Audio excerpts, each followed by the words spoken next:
Assalamualaikum warahmatullahi wabarakatuh. Selamat pagi, salam sejahtera bagi kita semua. Pertama-tama, marilah kita panjatkan puji dan syukur kehadirat Allah Subhanahu wa Ta'ala yang telah memberikan rahmat, kesehatan, dan keselamatan sehingga kita dapat berkumpul dalam diskusi hari ini. Adapun topik yang akan kami bahas adalah mengenai peran Undang-Undang ITE. Sebelumnya, perkenalkan nama saya Ainun Andriyah. Saya akan bertugas sebagai moderator pada diskusi hari ini. Saya akan membimbing jalannya diskusi pada hari ini. Sebelumnya, perkenalkan anggota kelompok kami yaitu ada Salhan Dwi Cahya Saputra, Alvina Dahlia, Putri Cairus Talista, dan Robi Purwanto yang kebetulan belum bergabung pada diskusi hari ini. Baik, untuk teman-teman semuanya, langsung saja kita mulai pada sesi penyampaian atau penyajian materi. Yang pertama akan disampaikan oleh Putri Cairu. Kepada Putri Cairu, dipersilahkan. Baik, terima kasih untuk waktunya, Ainun. Jadi di sini saya akan menjelaskan tentang sejarah munculnya Undang-Undang ITE. Sejarah munculnya Undang-Undang Nomor 11 Tahun 2008 tentang Informasi dan Transaksi Elektronik atau sering kita sebut dengan UU ITE dimulai sejak tahun 1999 dan rencana Undang-Undang Informasi dan Transaksi Elektronik atau RUU ITE disahkan juga oleh Dewan Perwakilan Rakyat atau DPR RI pada tanggal 25 Maret 2008. Kemudian, peraturan ini diundangkan secara resmi sebagai Undang-Undang Nomor 11 Tahun 2008 tentang Informasi dan Transaksi Elektronik. Pada tanggal 21 April 2008, setelah ditandatanganinya oleh Presiden RI, Undang-Undang Nomor 11 Tahun 2008 tentang Informasi dan Transaksi Elektronik atau yang lebih dikenalnya dengan UU ITE mungkin bisa disebut sebagai berkas sekaligus musibah bagi pengguna internet di Indonesia. Undang-Undang Nomor 11 Tahun 2008 tentang Informasi dan Transaksi Elektronik ini merupakan payung hukum bagi semua aktivitas dan transaksi di internet dan media elektronik. Blogger misalnya terlindungi dari tindak penyerangan seperti aksi penyamunan digital, pengubahan tampilan, dan sebagainya. Di sisi lain, undang-undang ini memiliki satu pasal yang agak mengkhawatirkan, bukan hanya bagi para jurnalis, melainkan juga narablog. Ini pasal yang menyatakan bahwa setiap orang dengan sengaja dan tanpa mendistribusikan dan atau transmisikan dan atau membuat dapat diaksesnya informasi elektronik dan atau dokumen elektronik yang memiliki muatan penghinaan dan atau pencemaran nama baik dapat dipidana dengan pidana penjara paling lama 6 tahun dan atau denda paling banyak 1 miliar rupiah. Dalam upaya mewujudkan kepastian hukum yang proporsional sesuai kebutuhan, maka dalam pembentukan suatu UU haruslah didukung terlebih dahulu dengan adanya rancangan undang-undang. Dengan melibatkan para akademis, pakar hukum, tokoh masyarakat, pemerintah dalam merumuskan dan melahirkan sebuah peraturan atau undang-undang yang sejalan dengan aspirasi masyarakat, serta memberikan kewenangan pada lembaga yang berwenang, yaitu Dewan Perwakilan Rakyat, DPR, sebagai badan legislatif pembuat undang-undang. Dalam pembentukan suatu aturan hukum, manakala tidak mencerminkan nilai yang terkandung dalam butir-butir Pancasila sebagai dasar negara dan ideologi negara, maka dirasa perlu untuk diadakannya judicial review sebelum undang-undang disahkan dan diimplementasikan. Oleh karena itu, pentinglah bagi legislator terlebih dahulu memahami konsep pembentukan tujuan suatu undang-undang lebih mendahulukan kepentingan masyarakat sesuai kebutuhan saat ini. Memasuki era revolusi industri 4.0, di mana masyarakat saat ini hanya cukup berinteraksi dengan sebuah kecanggihan teknologi informasi elektronik menjadi salah satu faktor yang melandasi terbentuknya Undang-Undang Informasi Teknologi Informatik, Undang-Undang UU ITE disahkan oleh Presiden Susilo Bambang Yudhoyono dan DPR RI pada 21 April 2008. Undang-Undang ITE adalah undang-undang yang mengatur tentang informasi serta transaksi elektronik atau teknologi informasi secara umum. Undang-undang ini memiliki yurisdiksi yang berlaku untuk setiap orang yang melakukan perbuatan hukum sebagaimana diatur dalam undang-undang ini, baik yang berada di wilayah Indonesia maupun di luar wilayah hukum Indonesia yang memiliki akibat hukum di wilayah hukum Indonesia dan atau luar wilayah hukum Indonesia yang mengikuti kepentingan Indonesia. Lalu ada tujuan dibentuknya Undang-Undang ITE ini. Yang pertama, mencerdaskan kehidupan bangsa sebagai bagian dari masyarakat informasi dunia.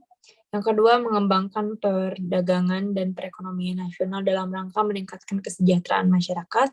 Yang ketiga, meningkatkan efektivitas dan efisiensi pelayanan publik. Yang keempat, membuka kesempatan seluas-luasnya kepada setiap orang untuk memajukan pemikiran dan kemampuan di bidang penggunaan dan pemanfaatan teknologi informasi seoptimal mungkin dan bertanggung jawab. Yang kelima, memberikan rasa aman, keadilan, dan kepastian hukum bagi pengguna dan penyelenggara teknologi informasi. Lalu, sejak disahkannya oleh DPR, Undang-Undang Informasi dan Transaksi Elektronik ini sudah menuai reaksi yang beragam dari berbagai kalangan pengguna internet, terutama untuk masalah yang terkait dengan pencemaran nama baik, meskipun diarahkan untuk mengatur transaksi elektronik, di undang-undang ini juga mengatur tentang konten-konten internet yang dilarang. Konten internet yang dilarang yaitu konten internet yang dinilai mengandung pencemaran nama baik dan pornografi. Pro kontra pun bermunculan mengenai pengaturan konten internet dalam undang-undang ini tentang informasi dan transaksi elektronik. Mengenai pencemaran nama baik, pengaturan konten tersebut dinilai tidak pada tempatnya dan cenderung melanggar kebebasan berekspresi. Baik, terima kasih kepada Putri Chairu untuk selanjutnya terkait dengan bahasan atau aturan dalam Undang-Undang ITE akan disampaikan oleh Saudara Robi. Dipersilahkan. Oke, sebelumnya mohon maaf ya tidak bisa on cam terlebih dahulu, soalnya kalau on cam jadi keluar sendiri tuh, aplikasinya itu gak kuat. Oke, untuk selanjutnya yaitu bab 1 ketentuan umum yang terdapat dalam pasal 1 sampai pasal 2.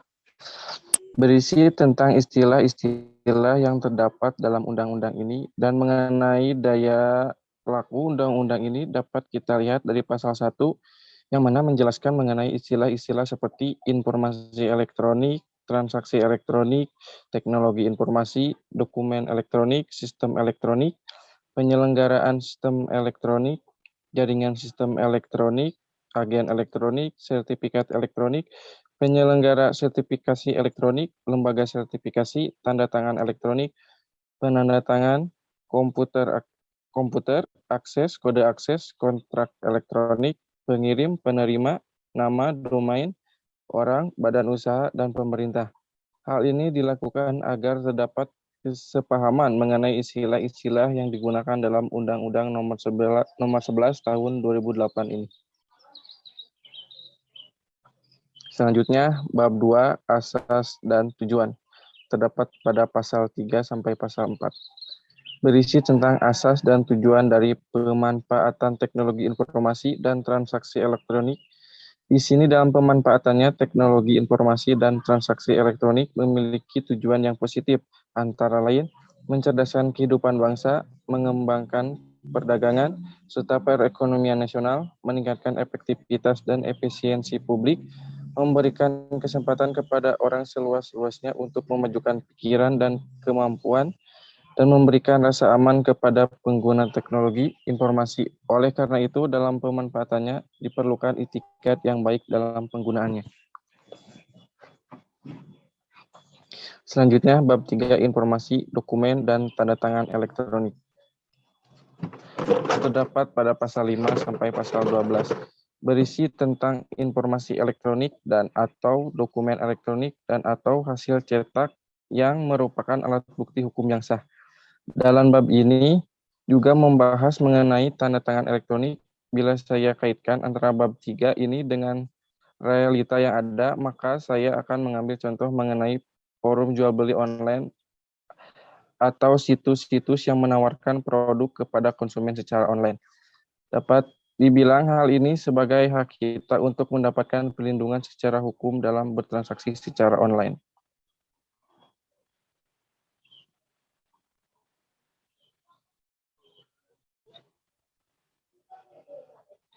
Selanjutnya, bab 4, penyelenggaraan sertifikasi elektronik dan sistem elektronik. Terdapat pada pasal 13 sampai 16. Berisi tentang penyelenggaraan sertifikasi dan sistem elektronik. Fungsi sertifikat elektronik yang diterbitkan oleh penyelenggara sertifikasi elektronik itu sendiri adalah untuk menjamin keamanan penyelenggaraan sistem elektronik. Contoh konkretnya adalah penyelenggaraan sistem elektronik perbankan dijamin aman oleh penyelenggara sertifikasi elektronik. Apabila telah mendapatkan sertifikasi elektronik, lembaga-lembaga lain yang dapat menggunakan sistem ini seperti penerbangan, telekomunikasi, teknologi informasi, pasar modal, dan lain-lain yang terpenting perusahaan tersebut telah menjamin keamanan penyelenggaraan sistem elektronik. Selanjutnya, bab 5, transaksi elektronik, terdapat pada pasal 17 sampai pasal 22. Berisi tentang penyelenggaraan transaksi elektronik dalam lingkup publik dan privat. Dalam hal ini, kita bisa mengambil contoh dalam sistem pembayaran online, baik menggunakan kartu kredit, internet banking, maupun digital cash. Masing-masing memiliki sisi kelemahan. Kelemahan terbesar dari metode pembayaran secara online ternyata bukan terletak pada sistem elektronik yang digunakan ini sendiri, melainkan pada humans, manusia sebagai pengguna yang lalai atau tidak aware terhadap pengguna identitas pribadi atau username, password, profil, dan lain-lain.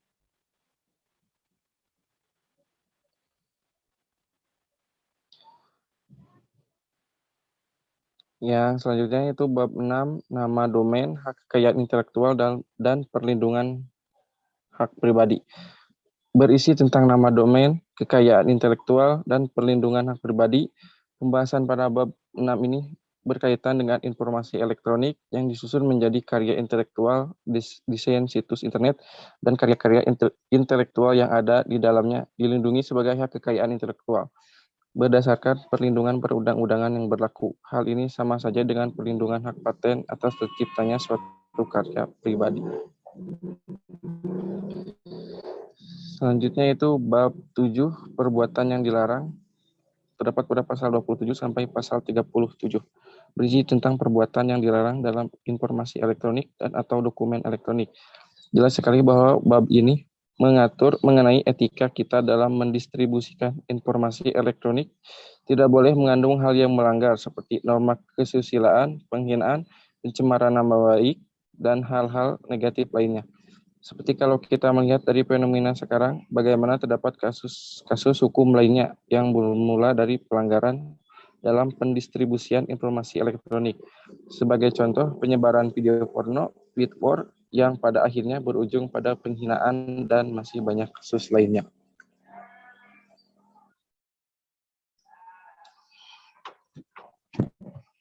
Bab 8, penyelesaian sengketa, terdapat pada pasal 38 sampai pasal 39. Berisi tentang penyelesaian sengketa dalam sistem elektronik dan atau menggunakan teknologi informasi yang menimbulkan kerugian.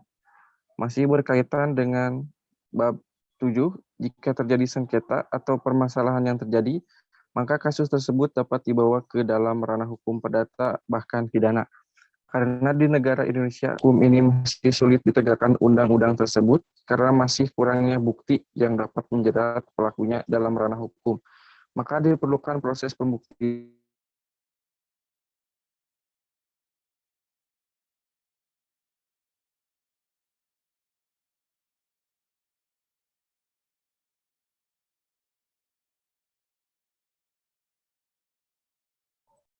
Baik, karena mungkin saudara Robi ada kendala, untuk yang selanjutnya dilanjutkan oleh Alvina.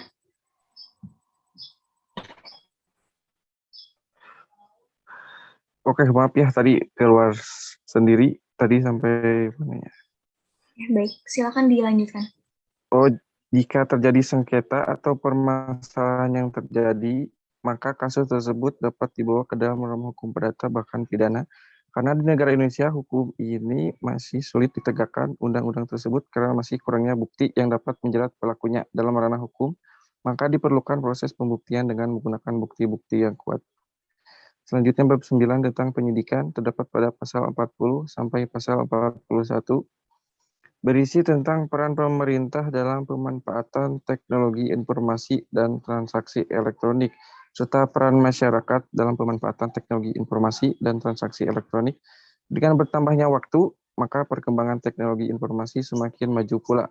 Hal ini mendorong semakin banyak modus kejahatan cyber yang terus berubah dengan memanfaatkan teknologi informasi sebagai media komunikasi kejahatan, pencurian, penipuan, dan banyak sekali kejahatan yang senantiasa meningkatkan kemampuannya dalam memodifikasi aksi kejahatan sehingga tidak terendus oleh pihak yang berwajib. Dari permasalahan itu, hendaknya pemerintah Indonesia diharapkan harus terus mengkaji bentuk kejahatan baru di bidang cyber crime manager. Modus kejahatan baru dapat segera teratasi dan menemukan solusi teknologi terbaru dan efektif menghadapi kejahatan cyber.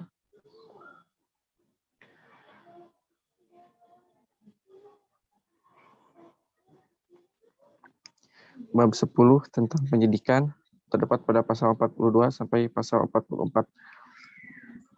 Berisi tentang penyidikan terhadap tindak pidana berdasarkan ketentuan dalam hukum acara pidana dan ketentuan dalam Undang-Undang Informasi dan Transaksi Elektronik ini beserta alat bukti penyidikan, penuntutan, dan pemeriksaan di sidang pengadilan. Sebagai contoh, dihebohkan dengan kasus video porno Ariel, maka pihak kepolisian selaku pihak yang bertanggung jawab untuk mengusut serta menyidik kasus ini akan mengumpulkan beberapa bukti. Selanjutnya, bab 11 tentang ketentuan pidana terdapat pada pasal 45 sampai pasal 52. Berisi tentang ketentuan pidana bila terbukti terjadi pelanggaran di bidang informasi dan transaksi elektronik, maka akan terkena pasal 27 ayat 3 dan pasal 45 ayat 1 dengan ancaman 6 tahun penjara dan denda 1 miliar rupiah. Berikut ini beberapa kasus yang dapat menjerat pelakunya terhadap tindak pidana, yaitu kasus Prita Mulyasari, Nurlis Wandi Piliang, Agus Hamonangan, Eja, dan beberapa kasus lain di luar sana yang sedang berjalan. Selanjutnya, bab 12 tentang ketentuan peralihan, pasal 53.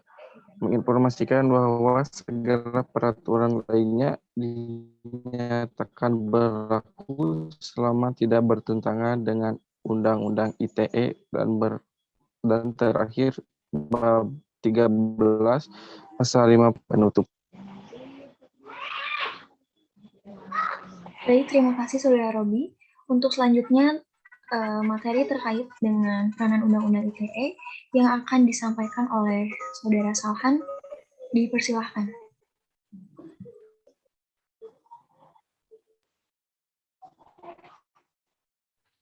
Baik, peran UITE dalam bermedia sosial sangatlah penting karena UITE mengatur para pengguna sosial media agar lebih bijak dalam menggunakan sosial media. UITE adalah ketentuan yang berlaku bagi siapa yang melakukan perbuatan hukum yang diatur dalam undang-undang ini, baik di dalam maupun di luar wilayah hukum Indonesia, dan merupakan di dalam atau di luar wilayah Indonesia yang berdampak negatif. UITE mengatur berbagai pelindungan hukum untuk kegiatan yang menggunakan internet sebagai media, baik untuk informasi maupun penggunaan informasi. UITE juga mengatur berbagai ancaman hukuman atas kejahatan yang dilakukan melalui internet. Pada zaman modern ini, orang bebas berekspresi atau berpendapat di media sosial. Namun dengan adanya Undang-Undang Informasi dan Transaksi Elektronik atau UITE, orang atau pengguna media sosial tidak sewenang-wenang dalam bertindak. Dalam hal ini, peran undang-undang dimasukkan untuk menjawab permasalahan yang sering terjadi, yang mana ketika kita sebagai pengguna media sosial sering sekali dihadapkan dengan penyampaian informasi, komunikasi, dan transaksi secara elektronik yang mana isi di dalamnya banyak sekali pembuktian perbuatan melawan hukum, perlindungan yang diberikan pemerintah. Dalam Undang-Undang UITE ini berlaku kepada semua pengguna. Sebagai contoh dilaksanakan melalui sistem elektronik.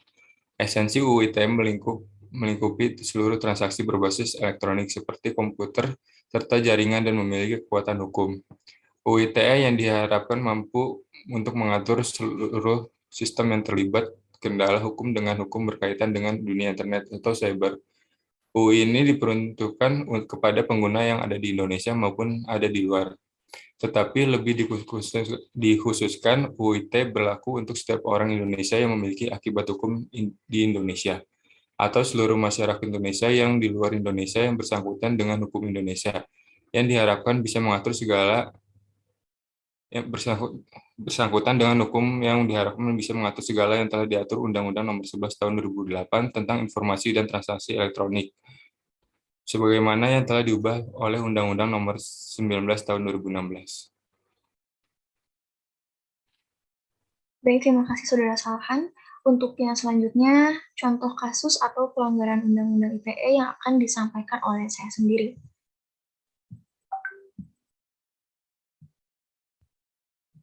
Yang pertama ada pelanggaran hak cipta, yaitu penghargaan terhadap hasil karya yang dibuat oleh pencipta karya tersebut. Tindakan pembajakan adalah bagian dari tindakan kejahatan di dunia internet yang dalam hal ini disebut dengan cybercrime. Undang-Undang ITE mengatur peraturan dan sanksi atas pelanggaran hak kekayaan intelektual, termasuk di dalamnya perlindungan hak cipta dengan perlindungan hak privasi dan perlindungan informasi elektronik dan atau dokumen elektronik yang dilindungi sebagai kepemilikan karya intelektual, situs internet, dan kekayaan intelektual yang terkandung dalam kekayaan intelektual. Yang kedua, penghinaan atau pencemaran nama baik. Ini merupakan kejahatan dunia maya atau cybercrime yang diatur oleh pasal 3110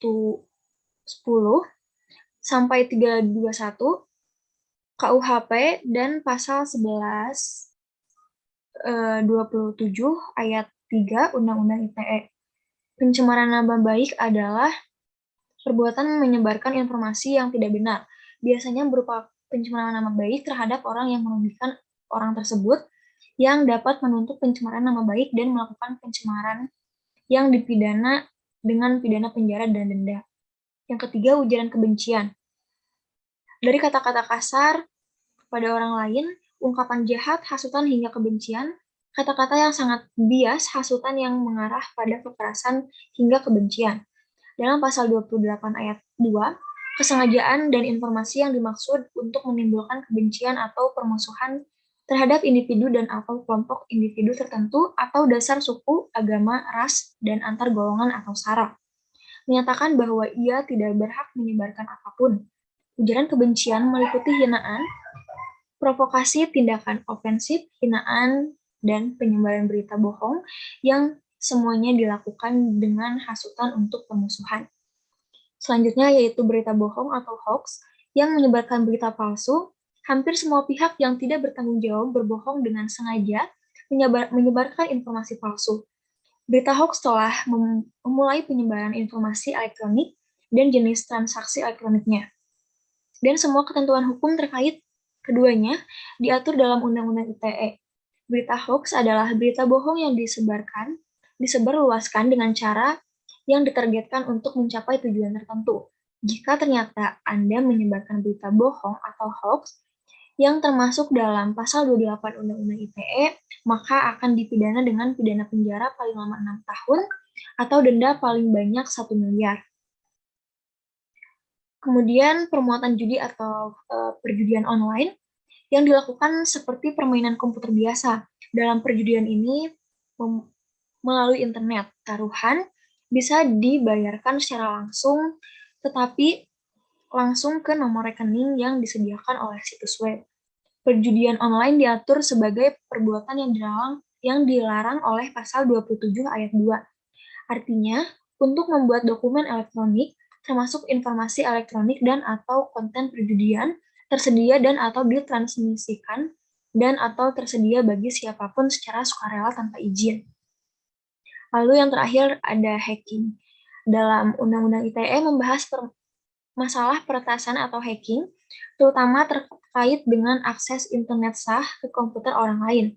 Dalam Undang-Undang ITE ini, hacking crimes diatur dalam pasal 30 ayat 1, 2, dan 3 tentang akses ilegal dan pasal 32 ayat 2 tentang informasi dan transaksi elektronik tentang pencurian data.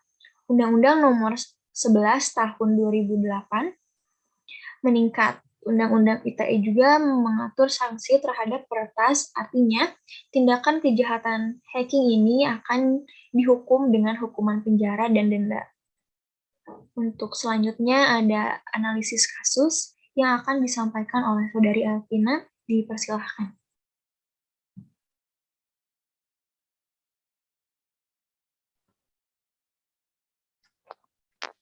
Yang pertama yaitu ada kasus posisinya. Berawal dari saksi Firdaus Noezula mengetahui adanya postingan terdakwa Sabri Ismail bin Ismail pada Selasa tanggal 20 Desember 2016 melakukan penghinaan atau pencemaran nama baik melalui media sosial dengan cara memposting pada akun Facebook miliknya yang bertuliskan spanduk bahwa spanduk Irwandi Nova yang dibongkar PAPKI tak pasang kelai. Lalu saksi Firdaus Noezula menghubungi saksi lain yaitu Yusni Yusuf dan memberitahukan bahwa terdakwa telah menghina dan mencemarkan nama baik Partai Aceh. Yusni Yusuf sendiri merupakan ule balang dari Partai Aceh tersebut. Saksi Yusni Yusuf pun memberitahu Zulfadli alias Ade dan melihatkan foto mengenai tulisan di dinding Facebook milik terdakwa yang bertuliskan, kepada teman-teman tim relawan Irwandi Nova, spanduk Irwandi Nova yang sebelumnya tanggal 28 November telah kita pasang di terowongan kereta api, telah diturunkan oleh PA Krueng atas perintah Zulfadli atau Ade Cekdon dan diganti dengan spanduk PA dengan gambar Cagup dan Cawagup Aceh Utara dan Cagup Muzakir Manaf. Bagaimana pendapat teman-teman tim? Tulisan yang pertama tersebut diupload pada hari Minggu tanggal 18 Desember 2016 sekira pukul 11.34 WIB. Bertempat di Desa Kedemane, Kecamatan Muara Batu, Kabupaten Aceh Utara. Lalu yang kedua, spanduk Irwandi Nova yang dibongkar oleh PAPKI pasang kelai. Tulisan yang kedua ini diupload pada hari Senin pada tanggal 19 Desember 2016 sekitar pukul 22.35 waktu Indonesia bagian Barat. Bahwa terdakwa sengaja melakukan hal tersebut karena terdakwa merasa kesal dan sakit hati kepada para pelaku yang telah mengganti spanduk Irwandi Nova dan diganti oleh spanduk Cagup Cawagup dan Cabuk Cawabuk dari Partai Aceh. Lalu dakwaan yang didapat untuk terdakwa yaitu, jika dilihat pada kasus posisi di atas, maka sedang berlangsung kampanye partai dan juga media yang digunakan adalah Facebook, yang mana bisa semua orang akses, maka terdakwa telah melakukan pencemaran nama baik dan penghinaan sebagaimana ditentukan oleh pasal 27 ayat 3 Undang-Undang Republik Indonesia Nomor 11 Tahun 2008 tentang Informasi dan Transaksi Elektronik atau Undang-Undang ITE. Dan juga terbuktinya terdakwa telah melanggar Undang-Undang Republik Indonesia Nomor 19 Tahun 2016 tentang Informasi dan Transaksi Elektronik berupa screenshot akun Facebook terdakwa yang terdapat postingan atau kata-kata yang telah melakukan pencemaran nama baik terhadap Partai Aceh. Baik, terima kasih kepada teman-teman semua yang telah memaparkan materinya. Untuk selanjutnya yaitu sesi tanya-jawab. Untuk teman-teman yang ingin bertanya terkait materi yang sudah disampaikan, dipersilahkan.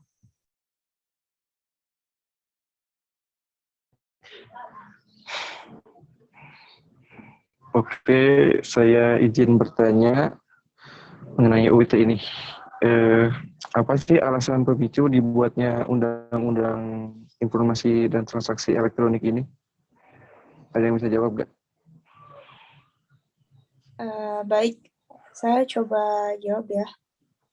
Jadi faktor pemicu atau alasan dibuatnya Undang-Undang UU ITE ini, karena kan hukum di kita itu berkembang ya, jadi mengikuti zaman. Jadi kejahatan-kejahatan juga muncul, kejahatan-kejahatan baru yang sebelumnya belum diatur di dalam KUHP. Nah, maka dibuatlah Undang-Undang UU ITE ini. Jadi Undang-Undang UU ITE ini mengatur tentang teknologi informasi yang mana mengatur tentang kejahatan-kejahatan bermedia sosial, tentang tadi yang disebutkan pencemaran nama baik, pornografi, penipuan online, informasi bohong, dan ujaran kebencian. Lalu undang-undang ini dibuat dari gabungan dua rancangan undang-undang, yaitu rancangan undang-undang tindak pidana teknologi yang dibuat oleh Universitas Pajajaran, yang dirancang oleh Universitas Pajajaran, dan rancangan undang-undang e-komersi dari Universitas Indonesia pada tahun 2003. Kedua rancangan undang-undang tersebut lalu digabung menjadi satu naskah rancangan undang-undang untuk nantinya dibahas di DPR. Seperti itu. Apakah ada yang mau menambahkan?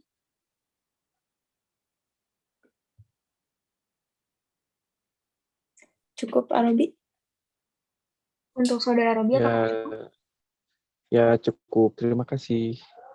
Baik, selanjutnya mungkin ada yang ingin masih ditanyakan.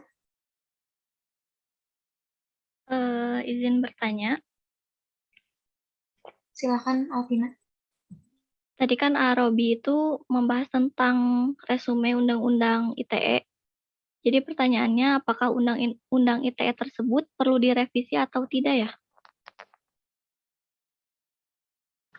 Oke, terima kasih untuk pertanyaannya. Bagus sekali. Di sini saya mencoba untuk menjawab ya.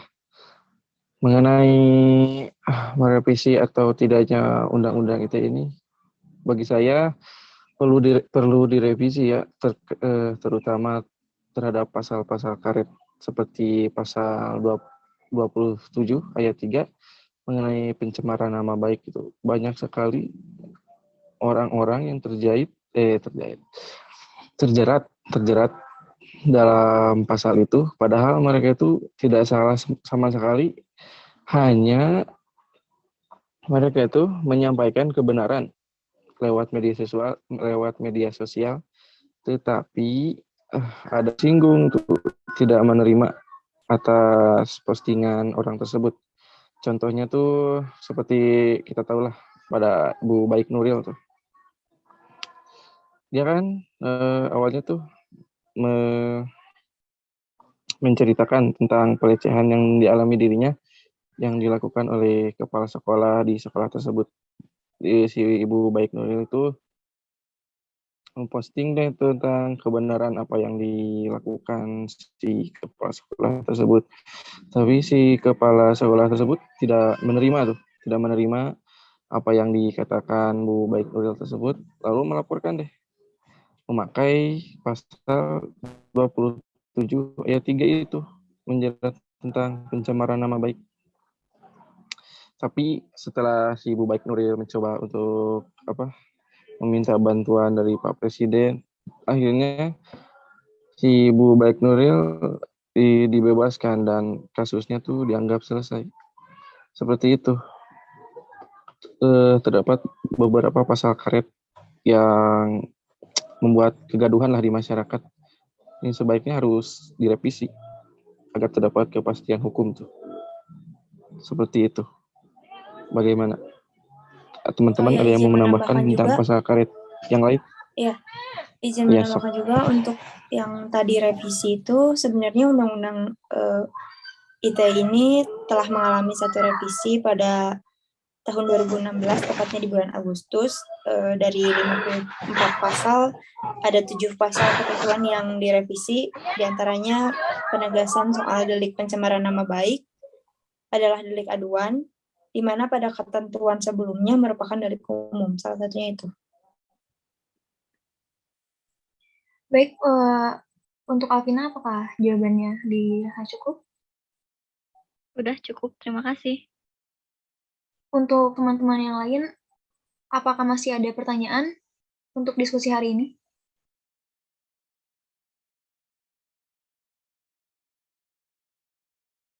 Tidak ada, baik.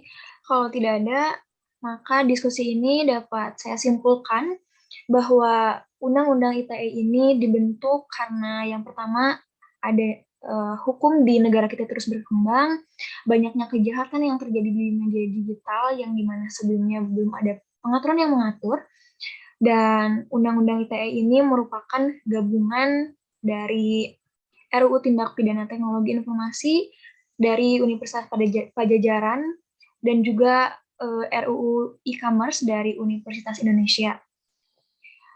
Lalu untuk Undang-Undang ITE ini perlu adanya dilakukan revisi kembali karena dinilai masih banyak pasal-pasal karet atau pasal-pasal yang tidak mengatur pada yang seharusnya seperti itu.